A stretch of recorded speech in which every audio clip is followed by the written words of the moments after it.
మా చిన్నత్తయ్య గారు కరివేపాకు పొడి చేసి టేబుల్ మీద పెట్టారంటే ఎక్కడుంది కరివేపాకు పొడి ఏది అని అడిగేవాళ్ళం. ఎందుకంటే ఆమె చేసిన పొడి ఎర్రగా ఉండేది, గ్రీన్ కలర్లో ఉండాలి కదా కరివేపాకు పొడి అంటే, కానీ రెడ్ కలర్లో ఉండేది.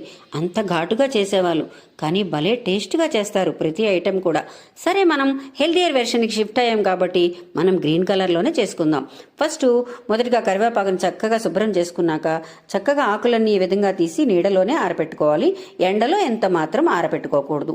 దీనికోసం మరీ ముదరగా కాకుండా మరీ లేతగా కాకుండా ఈ విధమైన కరివేపాకుని మాత్రం తీసుకోవాలి. ఇంకా ఇప్పుడు కోసం ఒక మందంపాటి కళాయి తీసుకొని వేడెక్కిన తర్వాత అందులో 1 టేబుల్ స్పూన్ ఆయిల్ వేయండి. ఆయిల్ కూడా వేడైన తర్వాత ఒక 1/2 స్పూన్ శనగపప్పు వేయండి. తర్వాత ఒక 1/2 స్పూన్ మినపప్పు వేయండి.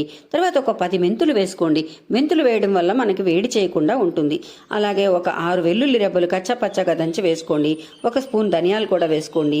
1 స్పూను జీలకర్ర వేసుకోండి. తర్వాత ఒక 12 ఎండుమిర్చి వేసుకోండి. ఇవి మరీ కారం ఎక్కువగా ఉన్న ఎండుమిర్చి కాదండి, మీడియం కారం ఉంటాయన్నమాట.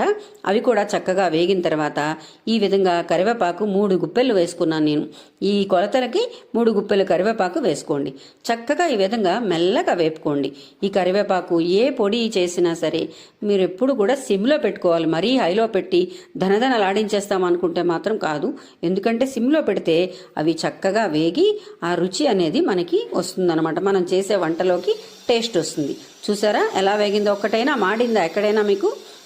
అలా వేపుకున్న తర్వాత ఈ విధంగా వేగిన తర్వాత మాత్రమే అదిగో అలా కటక్మని విరగాలన్నమాట. అలా విరిగిన తర్వాత మజ్జిగలో 1 స్పూన్ ఆయిల్ వేసుకొని అందులో ఒక నిమ్మపండు సైజ్ అంతా చింతపండు వేసుకోండి. అది కూడా చిన్న మంట మీద వేగిపోతుందన్నమాట. వేగినప్పుడు ఏమవుతుందంటే మీకు మనం మిక్సీ చేసినప్పుడు చుట్టుకోకుండా ఉంటుందన్నమాట వేగడం వల్ల. సాల్ట్ కూడా మీరు అంతా అయిన తర్వాత మాత్రమే వేయండి. ఎందుకంటే ముందు వేశారనుకోండి నీరు దిగి మెత్తగా అయిపోతుంది. విధంగా సాల్ట్ కూడా వేసి చక్కగా చల్లారిన తర్వాత ఇంకంతే పొడి అంతా మిక్సీ చేసుకోండి. అంతే, మీ పిల్లలకి మీకు తినడానికి ఎనర్జెటిక్గా అన్నంలో వేడివేడి అన్నంలో నెయ్యి వేసుకొని